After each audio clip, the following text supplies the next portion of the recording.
content!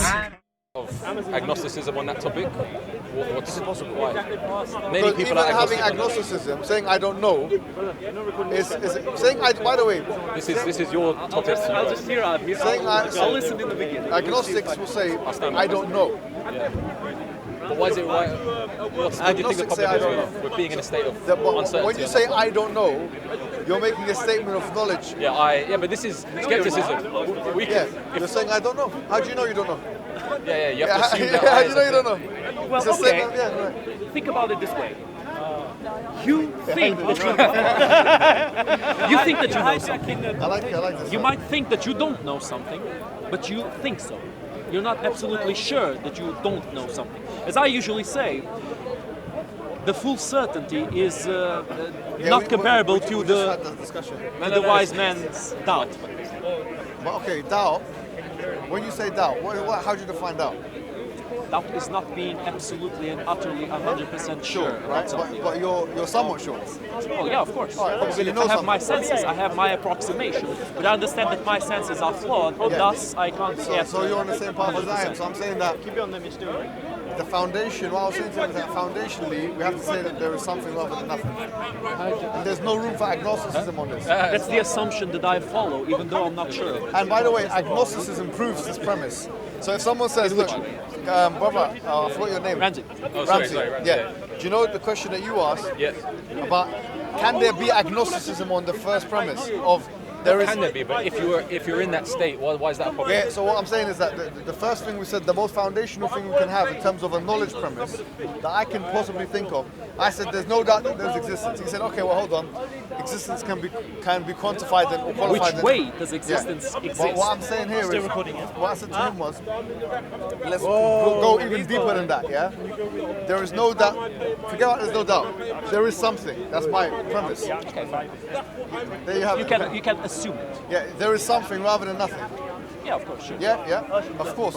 See, there's no agnosticism at that point. No, but in which way does that something exist? No, that's a different I'll question. give you an Yeah, no, example. I'm not It's going not a there. different I'm not going question. there. It's very relevant for Yeah, this. I'm not going there. Mohammed, it's very relevant for this. Let me tell you why. Your reflection in the mirror, it exists. It exists just like you do. However, it's only a reflection. It's not you. It's only an image of you in the mirror. It exists the same way you do, and at the same time, it's a different way of existing, even though it exists in the same plane of existence as you do. You know what I mean? To quantify existence and to qualify existence is where all the uncertainty comes, because something is. Something is. So that's for no sure. problem. But what? Something is. That's Sure. I like the way you put that. Something is, yeah, rather than nothing is. Sure. So we can actually falsify the statement that nothing is. Well, okay, then we come again to the example of the mirror image. The mirror image exists, but it's not you.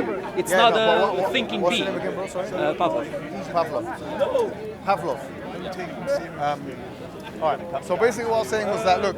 So there are some things we can falsify. Of course, always. No, Can always No, falsify. like because you were saying that there's something. Yeah, this was the discussion before you came along. The discussion before you came along is how do you know something is 100%? Is not everything susceptible to some kind of casting of aspersion? And we said that yes, but there's one thing which you cannot cast any philosophical aspersion of, and if you do, you'll be shooting yourself in the foot, which is this premise that something is. Something is, sure. Right? We can agree on that. Because if you say I'm agnostic to the fact that something is, your agnosticism is evidence that something is, which is your agnosticism. But again, it's assumptions though, isn't it? But you see the point here? Yeah. So it's I that, don't think you're working against agnosticism. yeah. So if we start with something is, that premise that something is something which Making is the so assumption. foundational that it's almost unfalsifiable. In fact, the opposite of it, which is nothing, is totally falsifiable. Which is why a lot of the skeptics don't talk at all. Absolutely. They say nothing. They, Yeah, they, yeah. they can't make any Brilliant. assumption. Exactly. So here, that's the thing. If we say something is, now the question would be why or how? What is the nature of it?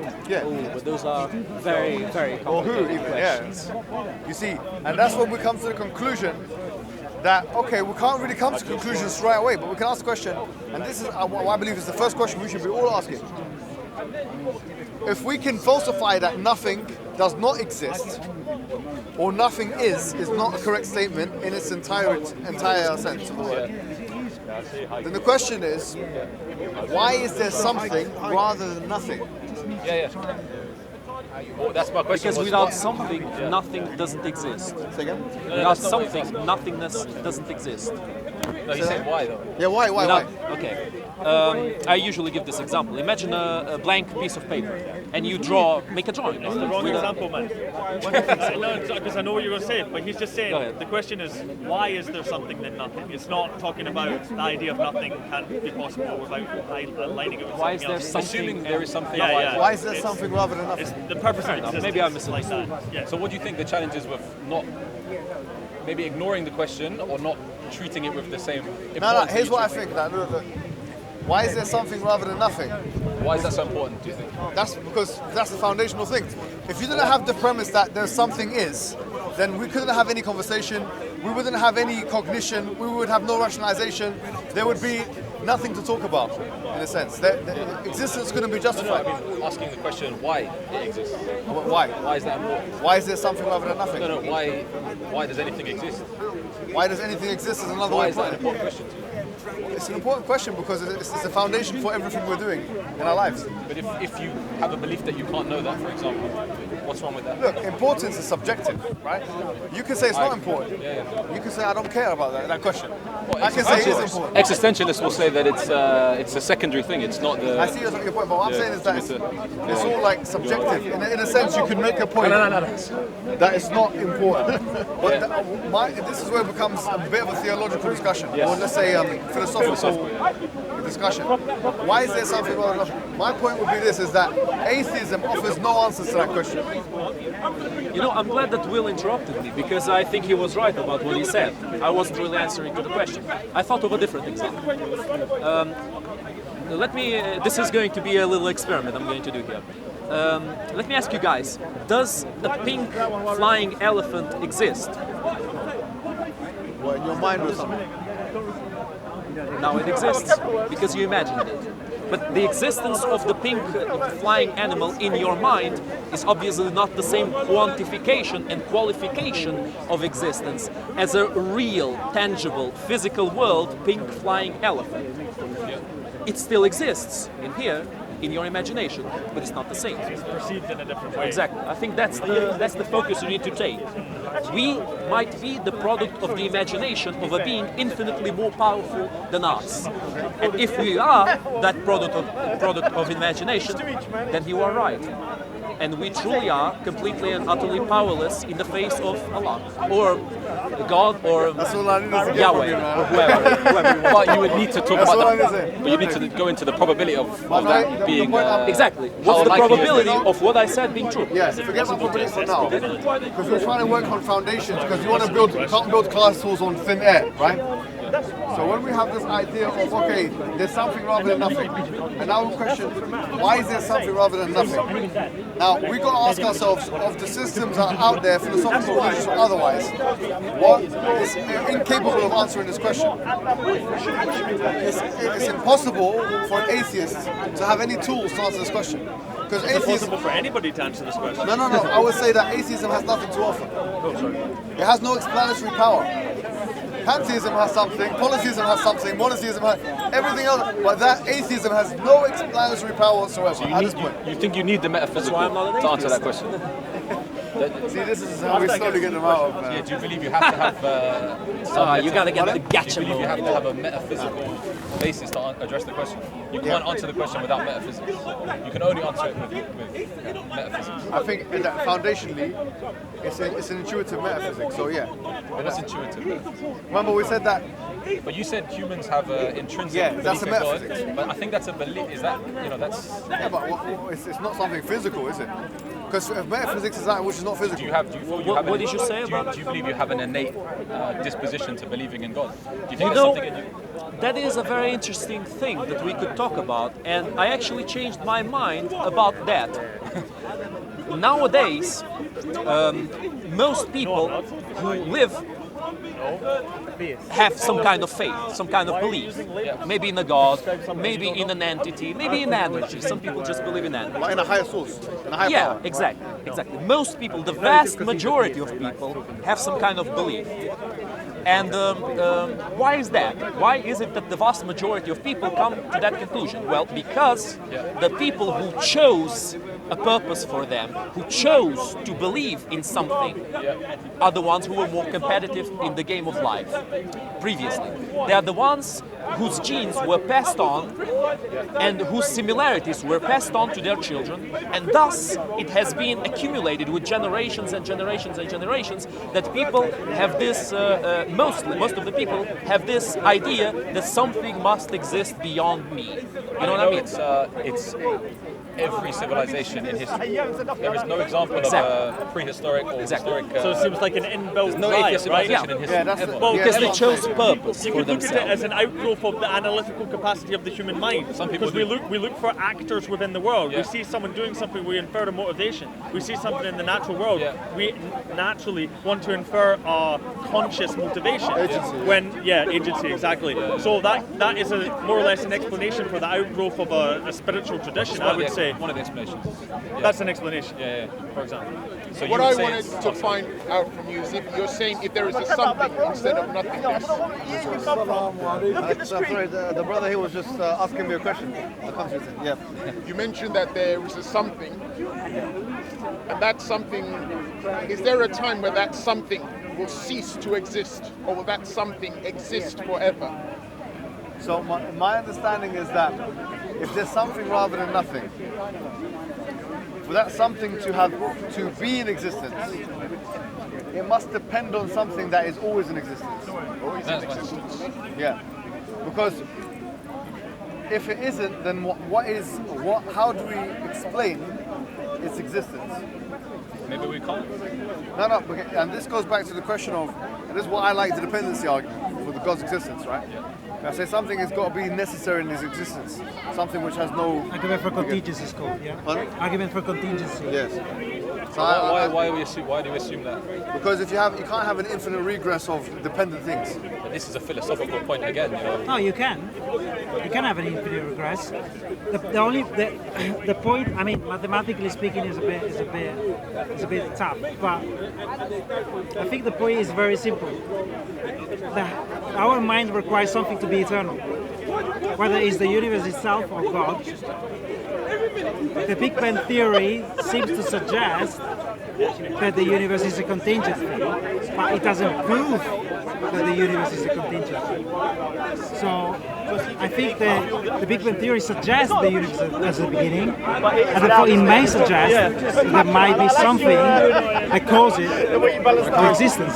So now, whether it is God or the spaghetti monster, the point is that whatever you call it, Fred, God, the point is that it has certain characteristics which are is timeless, spaceless, and probably it has the power to cause something. And that's the traditional view of God. Exactly. So, but the whole thing with the spaghetti monster, the problem with it is Yeah, that it's not power. It's not. Yeah, timeless I mean, and it's a man. I mean, of course, he's an object. Yeah, so it's not like something like consciousness or whatever. Yeah, Not, so it's not that's what I'm saying. spaceless or stuff. The thesis that there's something which is necessary existence Yeah, is a very compelling thesis. Now, I think it's a good argument. yeah, but the thing is that the nature of it can't be really. We can't really speculate on the nature of it. Yeah. Like you said, necessity, eternality, oneness, and the fact that it's not made out of parts or dependent parts. You can go that far, but Yeah. you can't say that it's loving, it's merciful. But to make it even simpler, I don't know if you know William Craig. Yeah.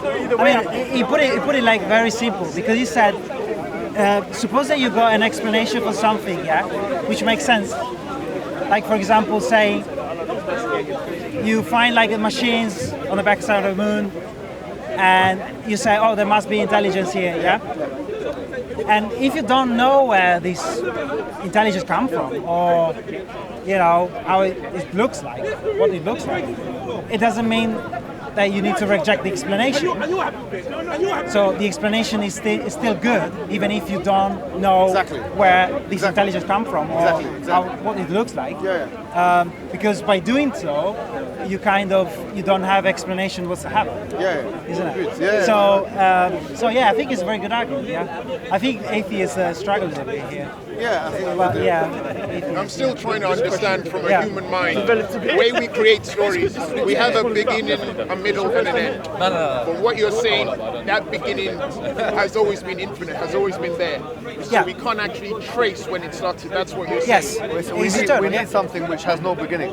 It has no beginning and it has no end. And we, as humans, we're just simply passing through from that existence. So we're explicable, or where the preponderance of the universe is explained through this necessary eternal agency. That everything that's dependent is ultimately dependent on something which is independent. It's as simple as that. And then all of this, though, comes back to just belief, not evidence. That's actually something which is quite rational. So this is, remember we talked about different fields of knowledge. This is more deduction now. So this is something we're rationalizing. Okay, there's a little problem in this ideology. So we are denying the infinite regression, instead choosing that, okay, there is a beginning cause, right, which you call God. But before you continue, I think there is, you mentioned causation.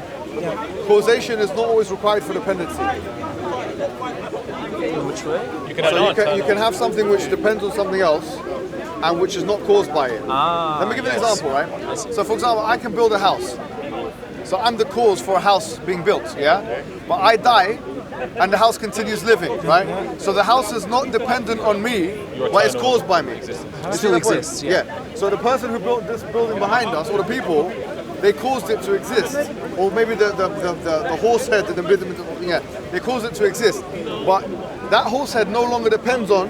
Yeah, but for that to be more houses, there need to be more people building the houses. Accepted. But so what I'm saying is causation, which is defined as something which brings rise to phenomena, is different to dependency, which means something relying on something else. So for the house doesn't require those people that built it to rely on it. So when we say that everything dependent depends upon something else which is dependent, then you need to have something independent to allow all dependent things to exist. And not necessarily every cause has every effect has a cause, although that can be made. Same argument can be made. Not necessarily every effect has a cause. Yeah, because you can say, look, you can say, for the sake of argument, I'm going to have an infinite regress of causes. And like you said, it's conceivable. It's not. Yeah, it's conceivable. Even though I would say it's pretty difficult to conceive. Yeah, it's hardly conceivable, but it can be. I think it's almost. I think we can't quite perceive infinity. That's I would the say problem for me it's illogical. situation. But I can understand why someone would say that it's a timeless, as in multiverse backwards. Yeah, I can understand why. But then the question would be, what does that multiverse depend on? I got it wrong, man. But nice talking to you anyway, bro. You too, man. Yeah. I'll see you always. So that's the problem of that I was talking But there's one about. thing I want to say, that that's from our theological Islamic perspective. If you look at the basic definition of God, it's literally that. It's a Qul huwallahu ahad, He's one and only, Allahu samad, the thing that everything depends upon, and He depends upon nothing.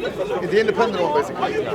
That is eternal. Lam yalid wa lam yulad, that He doesn't give birth, nor does He give birth. There's nothing like Him. There's nothing like Him. So He's the necessary existence. So what we would say is that William Lane Craig, you mentioned him, he would take it that far, he would agree with these points, but then he would say God is 3 in 1 and 1 in 3. Trinity God. He would say that's problematic. Keep Trinity out. So that's why we would say, look. But I think it doesn't really matter. This whether. Yeah, Trinity doesn't. I think that the problem with religions. They can be right, all of them. All of them. So one of them can be right. But I think that extremely unlikely. No, it's probably extremely likely. Yeah, none of them are one right. of them can be right. But I think that all of them, they try to use God arguments, like which the philosophical arguments for God are really good, and they try to track them back to their religion. And I think it's not really fair, because there's no direct connection between Islam and the God hypothesis. There's no direct connection between the Christians and the God hypothesis. So I think that the God hypothesis is something that needs to be taken separately, and then you can move to. I think I actually agree. And then you can move to religion. Yeah, I agree with you. But I think there is very good evidence for God. Yeah. I'm quite sure. Sorry, what evidence is that? Wait. Before we go, this is a completely different ramification of the conversation. But we need to know this. But before you do it, let me just clarify what I was saying a while ago. The same way that you use God to get out of the infinite regression paradox, God also is an infinite regression by himself, because God is infinite. And no matter how you try to... You wouldn't go back. You just say... But not necessarily, if God is because infinite, it's just... there are many parts of infinity that contradict each other. If God is infinite in wisdom, knowledge, benevolence, power, they contradict each other. The thing is, we haven't got to that stage yet, as we said, right? Yeah. He's right. The point that he made is interesting. Let me just quickly mention it. So he said that you're right. I would agree with you that you can't really say, okay, well, this is the God of, like I just said, right? It's the God of Quran, whatever, and therefore you have to be Muslim. That would be a ridiculous argument. But what we can do is we can say anything that does not fit these parameters that we've just talked about would be problematic because it's illogical. So, for example, if I said God is a man, sorry to say, yeah. So, well, if you say God is a man, that denies his the eternity, the necessity, the so on and so forth. So we might not be able to. The Christian God, the Christian God we might not be able to prove religion necessarily in that sense, but we can dismiss religion. So we can say, look, this religion that says a chicken is God or a goat is God or a human being is God is a false religion, because it says that, okay, something which is going to be unlimited is limited at the same time, which is a contradiction. If God has unlimited power, he has the power to limit his power, to limit himself, or even to destroy himself. I don't see any contradiction there. No, but hold on, then can I just come back on that? Yeah. If God limits his power, if this necessary existence limits his power to being not to being limited, then it stops being the necessary existence. Well, he still has the possibility of coming back to how he was. Then it would stop being God, right? Like Jesus. No, but here's the thing: how would the question would be? What would be the explanation for the universe in that stage? Or for existence? No, it's the God. Okay, the explanation for the universe. I know. Let's imagine, for example, that I share your belief in God. In that case, the God who created the universe and who made everything, exist, he decided eventually to remove most of his power. The universe was still started by that God who removed power because he stopped being God. He removed the power. So that's fine. So you have no God now. So now we have an atheistic world, right? Well, without that initiation, without that beginning, there's still the universe that God created. Here's what I'm trying to say is that a necessary existence, by definition, can never cease to be. Because a necessary existence is something that can never be imagined in any other way. It's eternally one way. It can never change. It's something which is, in a sense, unchanging, right? Look, but in that case, nothing can supervene on the nature of his necessity. So nothing can change him from being always there and always powerful. Now, if something does change that, then what we have is a state of affairs where existence becomes inexplicable again. So in other words, you always have to have necessary existence that's eternal. If you don't have that, and you say, well, that necessary existence can limit itself, then in effect, that necessary existence would be a contingent existence. It would be a possible existence. It would no longer be a necessary existence. It would be something which can be envisaged in another way, and the universe and everything around us, even ourselves' existence, would not be explicable anymore. Therefore, a self-limiting God is no God at all. It's no God at all. If a God can limit himself and become a chicken or become an egg, then that thing that you were conceiving in the first place was no necessary existence. It was no God.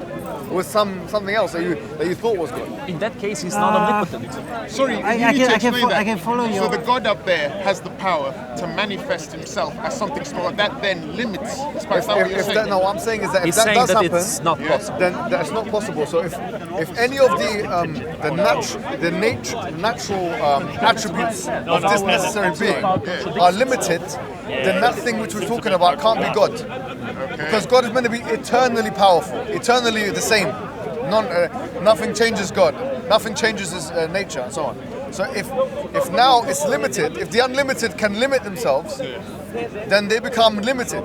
And if they become limited, then it becomes inexplicable our existence or the existence for any possible existence. So in other words, an all-powerful God can always only be all-powerful. There can never be a stage where the all-powerful can be anything other than all-powerful. Necessary can be anything other than necessary. So then what you're saying would challenge the gods of, say, the Olympian gods that the ancient Greeks believed in, where that God would come down, manifest as something. No question. Monotheistic gods in regards to what we were saying about existence always being there, never having a beginning, a middle, or an end, fine. If I choose to go down that path and believe in that, and it then comes back to the fact that I do not have evidence to prove that, am I then having some form of mental delusion? Or is that a natural form of rational thought to think that even though I cannot provide evidence, because I feel like that, then it must be the case? Sorry, so beginning, middle, and end. What? No, if I believe in the existence has always been there. That something has always been there. Yes. And I believe that something is a creator. Yes. And is responsible for my creation. Yes. And even though I choose to go down that path, believing it, but I cannot provide evidence for it, am I suffering from a mental delusion? No, because you can't provide evidence for your own existence. Okay. None of us here can provide rational evidence for our own existence. So it's not always the case that something has to be verified inductively in order for it to be sensical or taken as a form of knowledge. Something can be something you feel. Like emotions are inexplicable. You can't. Happiness is not. You cannot put happiness under a microscope. Yeah. You can put your brain under a microscope and say, okay, well, hold on. You know, these parts of dopamine under the microscope. yeah. Well, you can say this is when happiness happens. The brain works in that way. But correlation doesn't always mean causation. So you don't know what's causing what. Is it the happiness that is causing this, or is it the diet that's causing the happiness? Yeah. That's the body by problem. It's a big one. Yeah. It's a quite a Can big we make more space? So I guess what I'm saying is that More space. we can start eliminating things like pantheism and polytheism and conceptions of God, like you just mentioned, because they contradict the logical order. And I would also add to that, they contradict the intuitive order. No one is born believing that Zeus is God. No one is born believing that Mohammed is a messenger. No one is born believing that Jesus is God. I don't think you can quite eliminate them. I'll tell you why. Because, again, let's imagine that I share your belief, your monotheistic belief. Yeah. As you know, as you believe in, there is a devil, and there are angels, and there are jinns. That's more of a religious narrative. What if, just like God created the devil, God could have created the Olympian gods, or the Roman gods, or whatever pantheon he decided to create? Entities that are much less powerful than God himself, but that still exist, like the devil exists. They could You know be. what I mean? Yeah, I get what you're saying. Yeah, it could be, but we have we can't eliminate. Yeah, but we have You no don't have evidence to for them. follow Have we got evidence for them? But the pantheon, The same evidence we got for one pantheon God. that you're talking For about. one For God. the one God. No, I think it's not the same. I mean, in which sense you say that there is so the argument for contingency you don't find it convincing Argument for for God. contingency. Yeah, for contingency. The argument we just spoken about. That everything dependent has to initially go back to something independent. Yeah, infinite. The one against infinite regrets. We have evidence that suggests, at least suggests, the universe has a beginning, but it suggests. They don't prove, but they suggest the universe has a beginning. So this could be to be seen as an evidence for a being which like God. Then we go over evidence, for example, the design argument, which is quite powerful. Oh, not at all. Oh, no? Okay. It's the watchmaker fallacy. Okay. No, it's not. Listen. It's quite powerful. Okay, instead. Because it intentionally designs things to suffer and designs it in a way that's Okay, incredibly inefficient. now wait a second. So we are moving from the design argument to the evil argument. No, it doesn't even be evil. Okay, it's not because you said the problem of suffering. I Yeah? said suffering. Suffering's not evil. Okay. Suffering exists. So, okay, let's go one each first. Design argument. Okay, the design argument is not just about watchmaker or whatever. It's not just about the complexity of want your life, arguments. reducible complexity, and all I want sorts your of stuff. arguments. Okay, not someone else's. so the problem of the beginning of the universe is also the fine-tuning of the physical law. Okay. You know, the really easy counter argument to that is there's life here because there's so many it was counter right for arguments. life to Okay, be but here. let's, Otherwise, there wouldn't have been life. this is called the anthropic principle. Yeah? So that so we're here because there were the conditions for us, To arise. To arise, yeah. So, but this doesn't follow from this argument. Doesn't follow that this was by chance. Why? Okay, it could be by chance or design. Because it's very simple. So suppose that. Gonna give John Leslie's example of the wait a guy second. shitting on the No, wall. yeah. So Leslie, yeah, is a philosopher who said, suppose that you're in front of some soldier that are about to shoot you, yeah, and you're there. Why are we using these metaphors Okay. to describe No, wait a second. reality? No, I'm trying to make the point. Let me finish the point and then you. Okay, they're about to shoot and you're there. They shoot and you. Wow, I'm still alive. Incredible. Why is he so impressed that he's alive? Of course he's alive, because if he had got him, he would have been dead. But still, you need to wonder, you need to question yourself: were they soldiers drunk, or they did it on purpose? So the anthropic principle doesn't solve the problem whether there is is a design or chance. It doesn't answer the question. It's just a statement of the factual fact that we need certain conditions for life to be, but it doesn't explain nothing. It tries to explain it. No, it's just a matter of fact. Of course, you don't need to be hit by the soldier in order to be alive. Of course, that's a matter of fact, but it doesn't explain whether the soldier did it on purpose. So a question that I wanted to raise when you guys were so the talking. anthropic principle is not an argument at all against the fine tuning. We're all running on assumptions that we can't prove anything. Richard Dawkins even mentions that. He says that I said we're all running on assumptions that we can't prove. Exactly. So it's not like there's a high ground. That's Which what assumption? it always comes to when Which we speak assumption? about infinity. Infinity is an idea Because that you're goes assuming beyond you're our assuming logic, that motivation. breaks our logic. Something that I wanted to say is that when we talk about this idea of, I think the words don't help us, like with creator and God and such, because we seem to imagine a being, right? So my question is like, why do some people infer that this entity has a will? It seems to have a will to do things. Why could it not be a spontaneous force that creates spontaneously? Why do we ascribe it will? One of the argument is simply because God wanted us to be here. He wants us to create such a being like us, for example. But why? To experience life. But then I could say, what's the why to that? What's the logic to that? What's the reason to that? And there wouldn't be much of an answer. In the same way as parents wants to make a child. Before we get to what's your name again? We're equating man to God. What's your Yeah, name? but Then we're the child of parents is equal to the parents. We are not equal to God. At least that's what you advocate that's what I'm for. saying. No, but you're not responding to my argument. I am said- responding to your no, argument Let me because you come can't in- let me come in compare for a second. God creating humans to parents creating a child, because parents are equal to the child they create. God is not equal to the humans He Yeah, creates. but I mean, at least according to you. I mean, in some religion, of course, you have not in that- this religion. Not No, in I mean, in some monotheistic religion. I mean, in different concept of God, God created us on His own image. For He's example. equal to us. Huh? He's equal to us. No, in His own image means that He created us. But Pavlov, as, there's another. Sorry, Yeah. one more I want to thing. know the answer to that, In though. terms of the will argument, Okay. because you asked. Now, first of all, one could argue we don't even need to go there in a sense. I would like an answer, though. No. I will definitely give you one. But then we go. But you can. then we want to go to No, the problem. of evil. I'll give you what people have said. But then I want to go to the problem. Yeah, of course. the Problem of evil. Yeah, the problem. One of thing evil. at a time, guys. One thing at a I time. would like to go to. Let's not muddy the waters. So, in terms of the will, Goodness there's me, a I've got theory 5 called the minutes. theories of particularization. Now, the theory of particularization, or which is referred to as takhsis, it's written about by the medieval scholars. It's the idea that, for example, this cup here is one way rather than another way. So this cup here, for example, let's say it's a white cup, right? So it could have been a black cup. It's conceivable that it could have been a red cup or an orange cup. Of course. Okay. So the fact that it's one way rather than another, Going through Plato. the question, no, not Plato. The question is that why is it one way rather than another way, right? So the fact that it could have been another way, and it's actually this way, implies that there's an external sorting mechanism. Now, for example, in the world that we live in, someone decided that I'm going to make this paper here going to be white rather than black. Some mind decided that. Some will decided that, right? Just like God.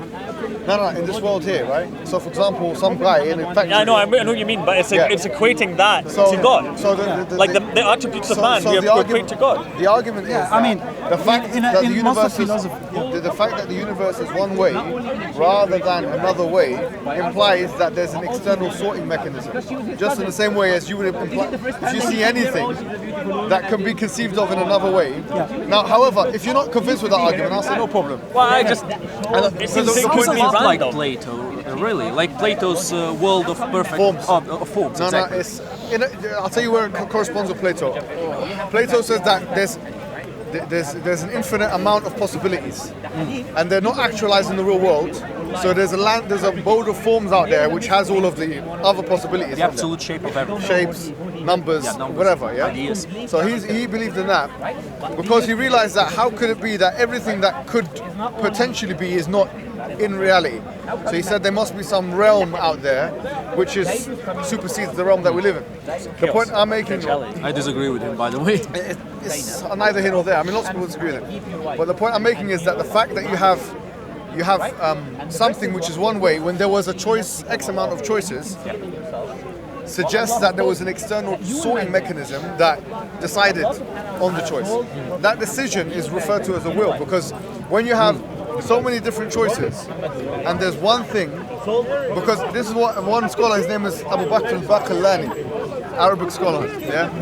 By the way, William Lane Craig takes all of his stuff from these guys, yeah? Just to let you know. I know. He wrote in his book called Tamheed, he goes this, he says, look, he actually mentions a jug. So it's handy that we have a cup in front of us. So look, you have a cup, or let's say you have a jug. It's shaped in one way rather than another way. There was, let's say, an infinite amount of shapes this cup could have been. But it's this shape rather than X, Y, Z way, right? So he said, there's only, if you think about it, there's only 2 or 3 options you can think about as to why this cup is shaped in this way. Option A is that it has intrinsic qualities that allowed for it to be shaped in this way. So in other words, the cup has within it attributes that mean that it had to be like that. Looks like a cup. Right. So he says that if that was the case, everything with the same qualities would pop into existence at the same time. Because if it was self-explainable, and it's not explainable by an external sorting mechanism, then all of the things with exactly the same qualities would be in existence at the same place at the same time. So he says that if it was self-caused in that sense, self-caused, then it would be. Then all of the things which have similar attributes would be self-caused in the same place and the same time. However, he says that that's illogical and impossible because we don't see that happening. Therefore, you require some external sorting mechanism to decide on one rather than A rather than B, basically. The fact that you have A's rather than B's is evidence that you have someone deciding that A should be instead of B and B should be instead of A. Let me give a different angle on this. Let's say that everything came into being at one point of time. Let's say this universe, right? The Big Bang type of idea.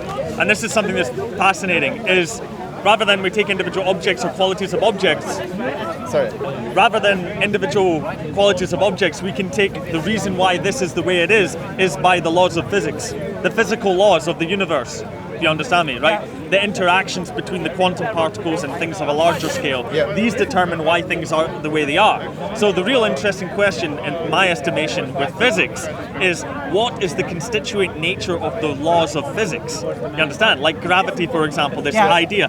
What is that force made of? What does it do? How does it work? How does it interrelate? Because it seemingly is beyond the physical or something like that. Obviously, I don't understand it very well, but you understand what I'm saying? It's beyond matter. It's the interactions of matter. Yes. And what are the interactions You're talking about made the uniformity of nature. Why is nature designed in this? Why is it arranged in this way? It's the substance of the laws of the arrangement. And that goes into that's the really interesting part. That's basically what he's saying, the right? fine-tuning argument is a very good argument. But I can't assume you know why? a chooser. Because there is, I mean, in philosophy now, it's quite agreed that there is constants, like gravitational constants.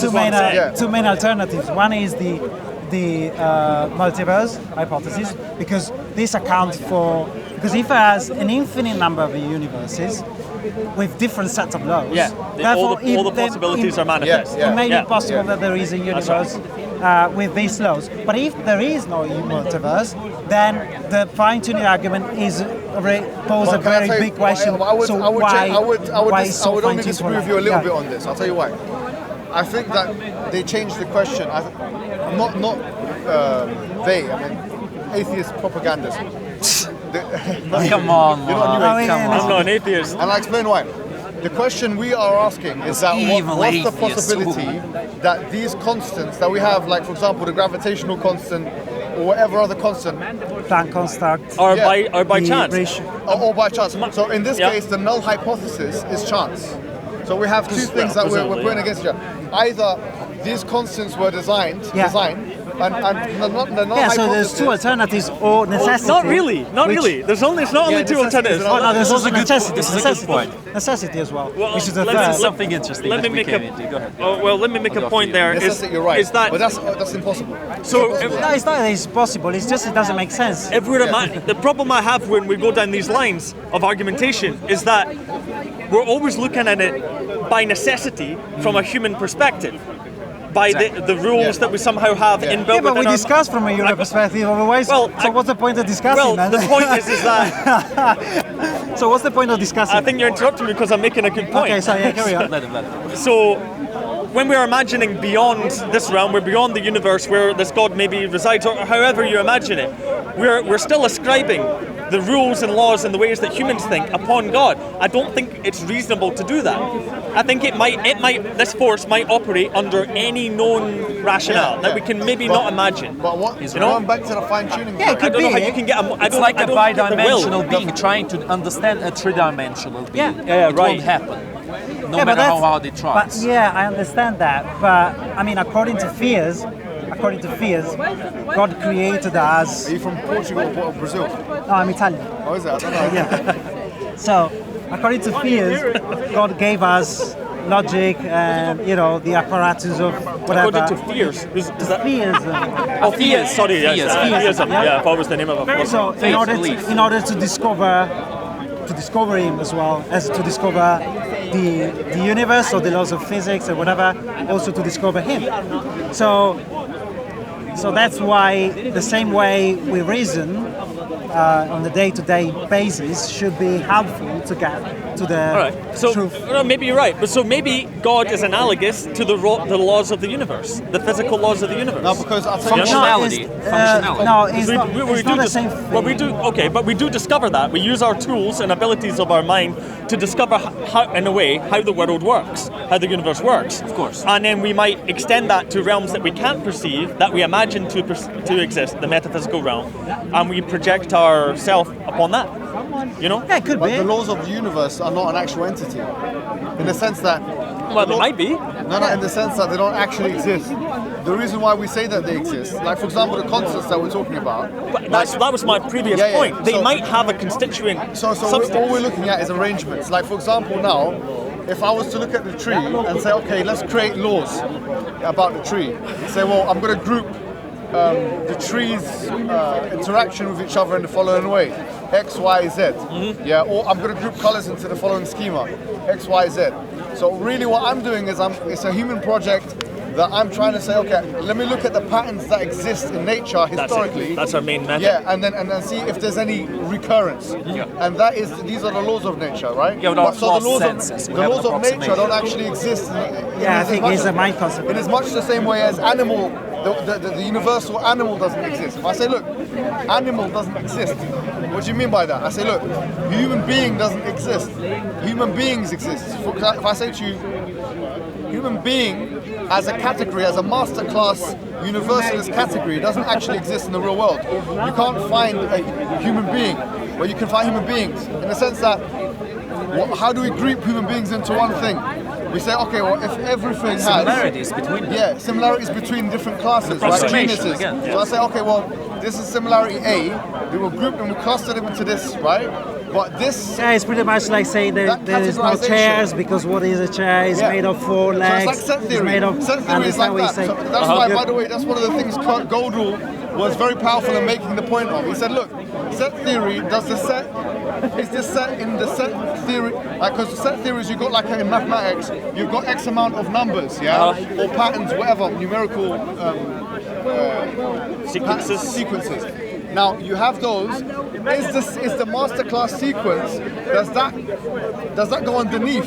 Is it categorized? Is it part of the sequence? Is this like the problem of identity that we're in now? He was saying that it's a contradiction in a sense, right? So it's a problem with categorization. Now, the same thing is the laws of nature don't exist as an entity of three-dimensional proportions. Well, they might be beyond here, yes. But what we see its effect. We have the way we perceive nature, we refer to as laws. Yeah. Now, but the more foundational question is why is nature arranged in this way?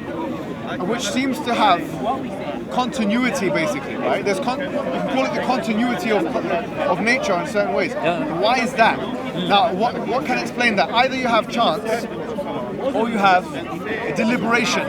So either it's chance in a sense. So there's two things. But the point he was making, is that this could be a mental. It comes from our mind. This is what the point I was saying the ideas of God are from our own understanding. Yeah. So but before that, so the laws of nature don't exist for us to say, oh, that's God, in a sense. But the secondary thing is this: physical regularity. You see the whole multiverse thing. The issue with it is this.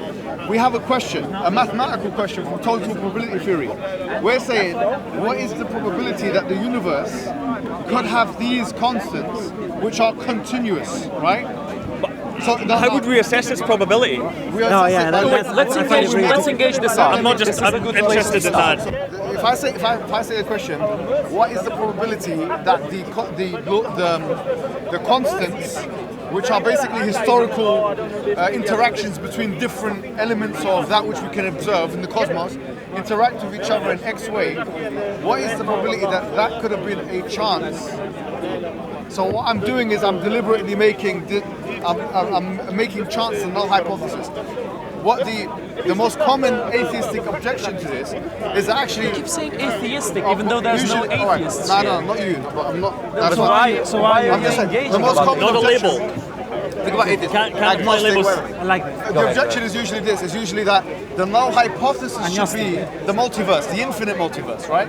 So instead of now the null hypothesis being chance, the null hypothesis becomes an infinite universe, right? Now, there's two issues. Obviously, the first one is we don't have any evidence of that infinite universe. But the other issue of this is you're changing the question, effectively.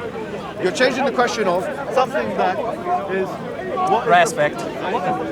Just respect. that this universe could have been, that could exist in these proportions. That's question A. We're changing it from this universe, which is a definite clause in the English language, to an indefinite. So we're saying now, question changes to what?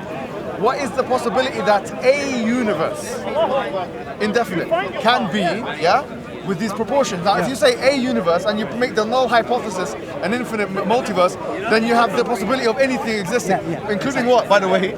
Including the truth of religion.